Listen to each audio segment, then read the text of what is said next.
বলতে ওই তো কংস রাজার সেনাপতিরা বৃন্দাবনে করেছে আক্রমণ। তাদের বই যেখানে সেখানে পলায়ন করিল না। কংস রাজার সেনাপতিরা এই বৃন্দাবনে আক্রমণ করেছে। তোমরা তো জানবে না গোপিনীগণ, আমার পরম শত্রু রয়েছে মথুরাই রাজা কংস। সে ওই তো আমাকে বিনাশ করার কারণে সেনাপতির আক্রমণ করেছে বৃন্দাবনে। জানি না অসুখের মা কিভাবে তারা আক্রমণ করেছে। ওই দেখো গোপিনীগণ, গঠনের চলে মা ধরে এক দানব বৃন্দাবনে এসেছে। তোমরা এখান থেকে চলে যাও, আমার যে অসুর নিধনের সময় হয়েছে।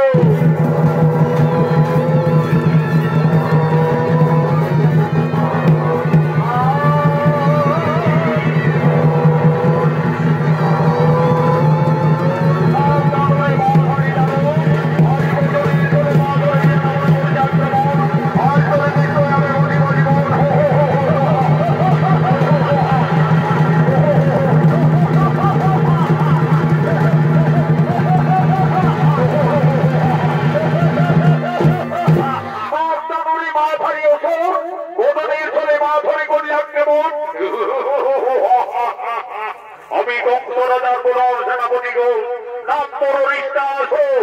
আমি মা ধরে করতে পারি ওরে বংশীধারী কৃষ্ণ, আজ তোরে নিশ্চয়ই বসিব জীবন। এত শক্তিধারী তুই আমাকে বিনাশ করতে চাস? ওরে দুরন্ত দানব, তোদের মতো অত্যাচারী অসুরদের সংহারের জন্য আমি এই মর্তধামে আবির্ভূত হয়েছি। আমি নররূপী নারায়ণ। শক্তি থাকে করো পরাজয়, শক্তি থাকে করো পরাজয়, ধরস্ত করো আজ তোরে বন্ধ করিব সেন।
ভাবে বিনাশ করলেন। এই দানব নিত্যাসুর পূর্বজন্মে স্বর্গের স্বর্ণগান্ধর্ব ছিলেন। মহামণি নারদের বিনা যন্ত্রচুরি করার কারণে হরির অভিশাপে অসুর করে জন্ম নিয়েছিলেন। আজ দাপর যুগে ভগবান কৃষ্ণ অবতারে এই দানবকে বৃন্দাবনে বিনাশ করলেন। এই দানবের হল 5 বছর পুনরায় স্বর্গরাজ্যে গমন। অন্তর্যামী ভগবান শ্রী গোবিন্দ গোপীগণে রক্ষা করলেন বৃন্দাবনে।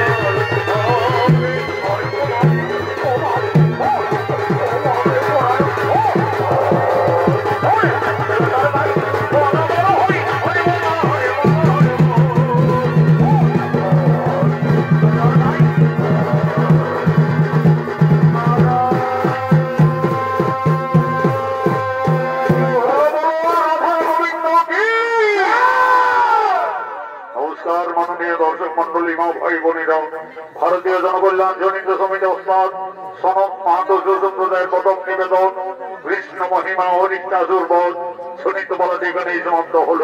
নমস্কার, জোহার জোহার।